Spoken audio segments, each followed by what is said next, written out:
Hi everybody, it's Deborah from PeopleLovingAnimals.com. Thanks so much for tuning in and watching my video today. Today's video is about spring cleaning for pet owners. I think that spring is an opportunity for a fresh start. It can also be a fresh start for your home and every room in your home, and it can also be a fresh start for your pets. So in today's video, we're going to be talking about spring cleaning in a way that is safe for your pets. We're going to talk about the importance of using pet safe cleaning products. I'm also going to be talking about spring cleaning your pet's stuff. And I'm also going to be giving you a link for a couple, two links for a couple of printable spring cleaning checklists if you think that those might be helpful for you. If today's video is helpful, I would appreciate it if you would please give it a like. Go ahead and subscribe if you're not already. And please go ahead and share this video with your friends and family who have a pet. They might appreciate this information as well. Now, if you have not been here before, my name is Deborah. I own this website called PeopleLovingAnimals.com. And we are going to use this post on the website called Spring Cleaning Tips for Pet Owners to guide us through today's video. I'm going to give you a link to this post in the description box. So if you don't have a lot of time today and you don't want to sit through the video, you just want the tips, go ahead and click. You'll be able to see them very quickly. Otherwise, I hope you'll hang with me and go ahead and watch the video. Thanks again so much for spending the time with me. I do really appreciate it. Like I said, spring cleaning can be a fresh start for us, for our house, and also for our pets. Now, is spring cleaning safe for pets? Yes, it is, as long as you make sure that you're either keep your pets away from your cleaning products or use cleaning products that are safe for pets. Also for spring, you want to do some other things too, like make sure that your screens are intact. Make sure that you're careful when you're opening the windows and you're opening the doors. You know, springtime is a time to let all the fresh air in, but you got to make sure that doesn't let your pet out unexpectedly, especially if you have a house cat. I'm going to talk about that briefly in just a couple of minutes in this video today. Now, as far as pet safe cleaning products, I'm going to give you a link to Amazon for specifically pet safe cleaning products. Generally, you should look for products that don't contain these sorts of ingredients: ammonia, chlorine, bleach, hydrogen peroxide, alcohol. I can't pronounce the rest of them. But if they have, these kinds of ingredients, they're not safe for your pet to be around. If you don't know for sure whether any particular cleaning product that you have is safe or if it's dangerous, go ahead and just look at the label, because most manufacturers of cleaning products, if there are dangerous ingredients, whether it's to pets or for kids or for people in general, they'll put words like warning, danger, caution, use in a well-ventilated area. So if it has those kinds of words on the label, it's a pretty safe bet that it is not a pet safe cleaning product. Now, if you do decide to go ahead and just use your regular cleaning products, whether they're safe for pets or not, then just do so with your pet's safety in mind. Keep your pet away from the area when you're cleaning, and then keep your pet away until that area dries. Like if you've mopped the floor, for example, wait until it completely dries before you let your pet back in. And also rinse a little bit better, okay? If you're using products that aren't particularly safe, just rinse it a little bit better, okay? So it's more safe for your pet. Also, make sure that you ventilate the area, open the window for several hours if you can before allowing your pets to return to the area. Now, also remember that strong smells can be enormously uncomfortable for pets, especially cats. Pets have way stronger sense of smell than people do. So if you think your, pine scented floor cleaner, oh my gosh, I personally think that's too strong for me, but lavender scented this and floral scented, those are generally extremely uncomfortable for your pet. Okay, so let's not only just keep their safety in mind, let's keep their comfort in mind. And keep in mind, if you're using like a scented carpet freshener or a scented floor cleaner, your pets live on the floor, okay? So would you want to live in a place that smelled in a way that you didn't like or that actually made you uncomfortable? So just be aware of that. I'm going to give you a couple links in the description box. One is the SPCA's list of household products that are poisonous to pets, and they're products in general, not just cleaning process products. You can also use the link for their Animal Poison Control Center, and I'm also giving you the phone number for the Animal Poison Control's hotline. If you think that your pet does ingest something that you think might be harmful, first call your vet. And you also have this poison control hotline that you can call, okay?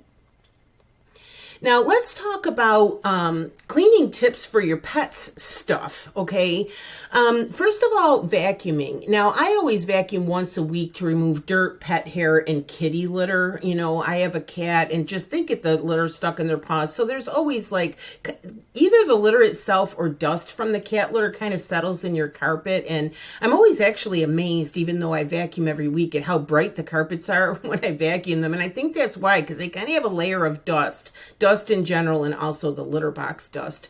But every spring and fall, I use the vacuum cleaner attachments to vacuum corners, to vacuum along the baseboards. I also shampoo my carpets in the spring and the fall.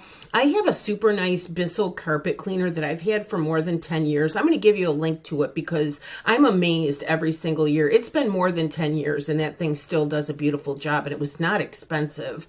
But keep in mind that if you're going to shampoo carpets, you need to have a pet safe carpet shampoo. And again, that's going to be one that doesn't have any particular fragrance, but also that's not full of chemicals. I'm going to give you a link to get the pet safe carpet shampoo. And I'm also going to give you a link for the carpet shampooer. If you do have your carpets professionally cleaned, make sure that you request that they keep pet safety in mind. You know, you want the pet safe version of professional cleaning. Now, if they're like Stanley Steamer, they're going to steam clean. So that's, you know, you don't have to worry so much about the products, but just make sure that you ask, okay, if is this safe for my pet, okay? Now, also, when you're vacuuming, especially if you're doing a really good job in the corners and everything in the spring and fall, you're going to be able to remove fleas and flea eggs. And that's in general, too. It's one of the reasons you need to vacuum every week, especially if you have an outdoor cat or if you have a dog that obviously goes outside on a regular basis. Vacuum once a week to make sure that you're getting rid of fleas and you're getting rid of flea eggs, okay? Now, if you need help preventing fleas, I'm going to give you a link to my article called How to Get Rid of Fleas, and that has a video. Now's the time, you know, now's the time, spring. I do recommend using a product such as Frontline or Advantage 2 to go ahead and use for your pets to prevent fleas from happening to begin with. But if you've ever had a problem with fleas, watch that video, read my article, because you're going to be surprised at the best way to actually just get rid of it, you know, for good. But always consult your vet before you use any sort of medication, whether it's flea medication or whatever, okay? Now, if you don't have carpet, then you should be using a pet safe floor cleaner. I'll give you the link for that. And again, stay away from like these pine scented and lemon scented and lavender scented, especially if you have cats, because the smell is just too strong, even after it is rinsed, okay? Also, wash your pet's bedding. Now, I wash, what I do is I put either a sheet in the summertime or a blanket in the wintertime over their bed. My cat Whiskers, that's him in the picture, he likes to sleep in that living room chair during the day, and it also happens to be by the window, so he likes to sit in it and watch the birds and stuff. So you can see in the picture, I have blankets over it, like for the winter time. So right about midweek, I'll turn those blankets inside out. So midweek, he has a clean surface again.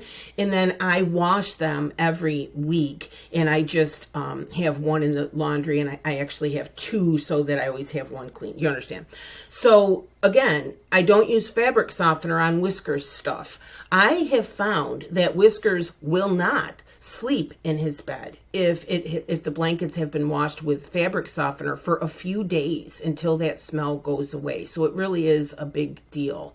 Now, I have done this all my life. I've had pets for 100 years, and people have often commented when they come in my house that they wouldn't even know I have a pet. They can't smell the dog. They can't smell the cat.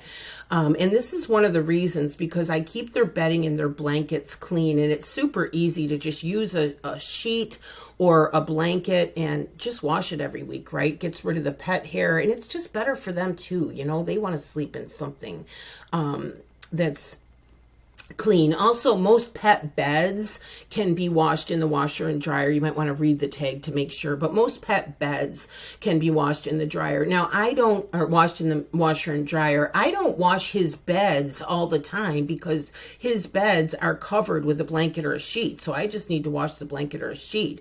But spring and fall, you should put the bed itself in the washing machine and wash it, okay? Never use bleach on a cat's litter box. Never use bleach in the wash. It's too strong. Again, even after it's been rinsed, it's too strong a smell. And soap and water is actually sufficient for killing germs. Okay, so you don't need to use bleach. Okay.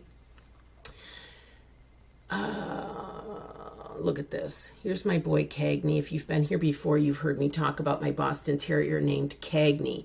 Wash your pet's toys. You can fill your kitchen sink with soapy water, just dish soap and hot water, and wash all their toys. Make sure you rinse them good so there's no more dish soap on them. And then, let them sit out or just dry them off with a towel. You should be doing this twice a year. Spring and fall is a good way to remember it. Most cloth pet toys can be washed in the washer and dryer. And in the article, I mentioned Cagney and his monkey. That monkey that you see in the picture was his absolute favorite toy of all time. He absolutely loved Monkey, and I still have Monkey. I kept him. But I would have to wash Monkey pretty regularly because he got gross with dog slobber, Cagney would carry him around all the time. He would lick him, so they're cloth toys.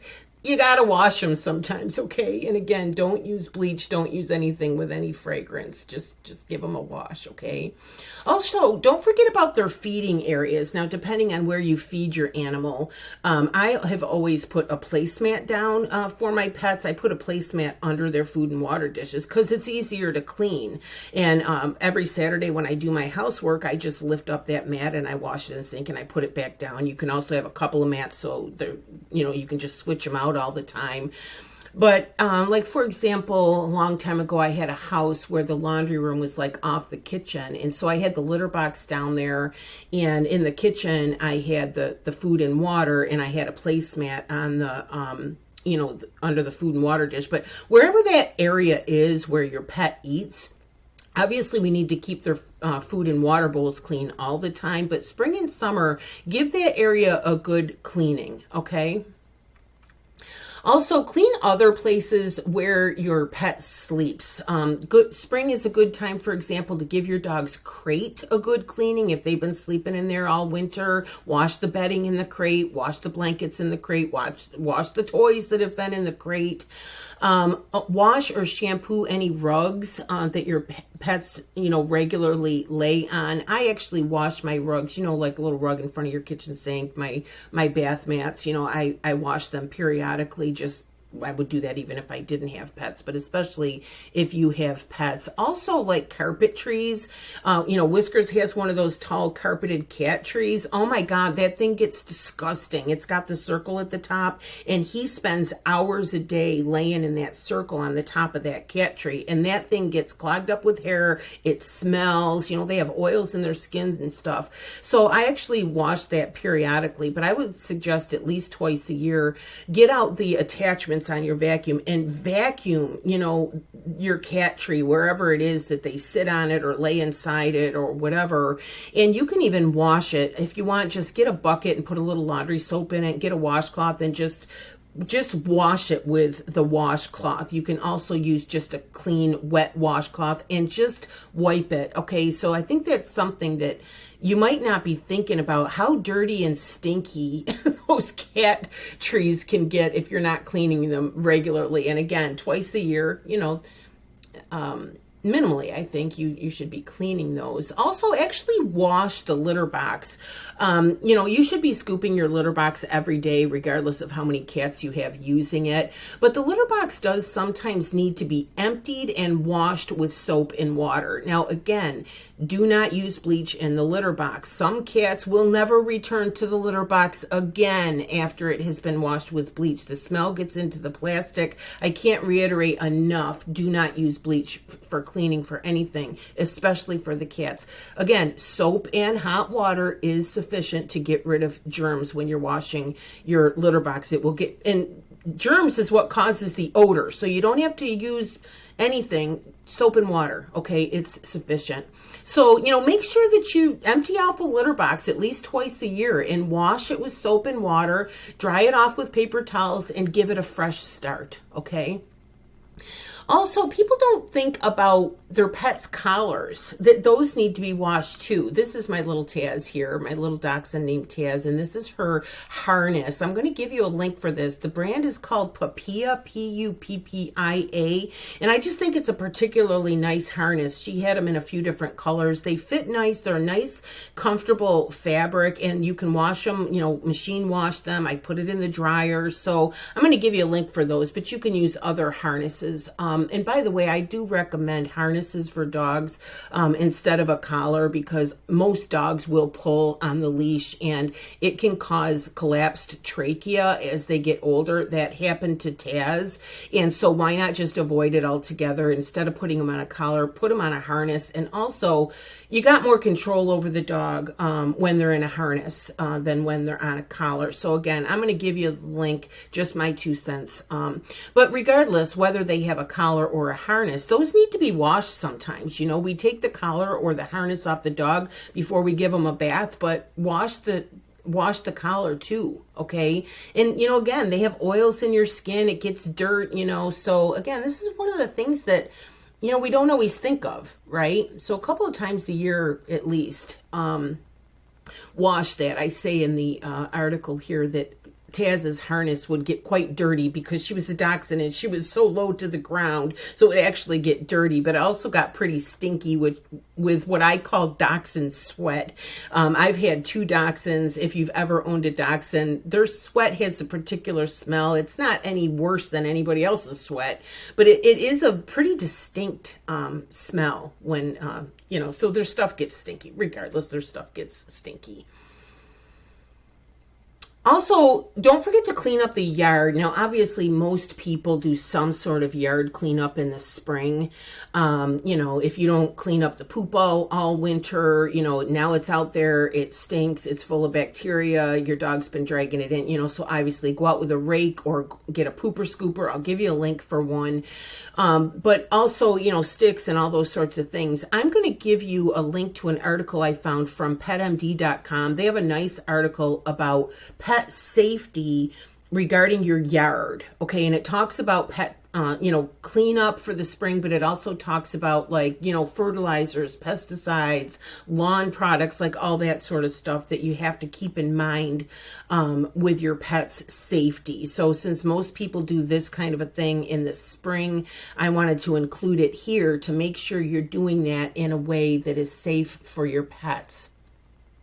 Now, I'm going to give you a couple of links in the description box for 2 different spring cleaning checklists. One is from Pottery Barn, and the other is a printable spring cleaning checklist from Maid. Check them both out, and just if it's helpful for you, what kind of things should you be doing, not just for your pets, but for your house in general for spring cleaning. Both of those lists are nice and they have some really good ideas. And I've been spring cleaning since my mother taught me to spring clean when I was like 10. And there were things on both those lists that I never thought of that I will now be doing. So they're pretty helpful. I'm happy to provide the links for you. Also, I'm going to give you a link, I mentioned this briefly earlier, from the ASPCA on springtime safety tips for pets. I'll give you the link. It's not only talking about safe cleaning products, they do mention that in their article, but they also talk about what else are you doing in the springtime, okay, that might be dangerous for your pets. They mention the windows, making sure, you know, your doors, your windows, your screens are intact. They talk about like, oh, you know, it's so great to see a dog sticking his head out the window with his tongue hanging out. Well, make sure you're doing that in a safe way for your dog. And by the way, if you think your dog won't jump out, don't bank on it. Same little dachshund, Taz, whose picture I just showed you. I was driving down the road. Luckily, I was in the passenger seat. My boyfriend at the time was driving. I had her, you know, here on my lap. The window was partially open, and there was a squirrel, and I'm telling you, she made a jump for it. If I hadn't been holding her, if I didn't have her, you know, intact, the dog would have jumped out the window. Okay, so just don't bank on it, you know. But they talk about all kinds of safety tips for pets, of stuff you're doing in the spring that you may not realize could be a potential danger for your pet. So I'm going to give you a link to their article, and I think you'll find it helpful. I am going to ask you to go ahead and share this video on social media. Share it with your pets, Yeah, share it with your pet. Share it with your friends and family who have pets, because not only would they might appreciate this information, but I want to kind of spread the word about this so that we can prevent as many accidents, you know, happening with pets as we can. I would really appreciate if you would share it. Now, if you'll hang with me for just one more minute, couple more things. First, if you have not been here before, you don't know, I donate to animal charities. PeopleLovingAnimals.com is my job. It's what I do for a living, and I donate 10% of my earnings to animal charities. So if you go to the homepage of my website, PeopleLovingAnimals.com, you will see a list of the animal charities that I donate to. So for that reason as well, I'm going to ask you to go ahead and share this video, share the channel, share my website. Again, thank you so much for spending the time with me. I really do appreciate it. If the video was helpful, again, please give it a like. Please subscribe if you're not already. And please come back again. I think you're going to find my videos helpful. Always, always feel free to comment. Feel free to ask questions. If I don't already have a video on whatever you're asking about, if I can, I'll make one for you. Okay, so again, thank you so much for watching. My name is Deborah, and my website is PeopleLovingAnimals.com. Thanks again. Bye-bye.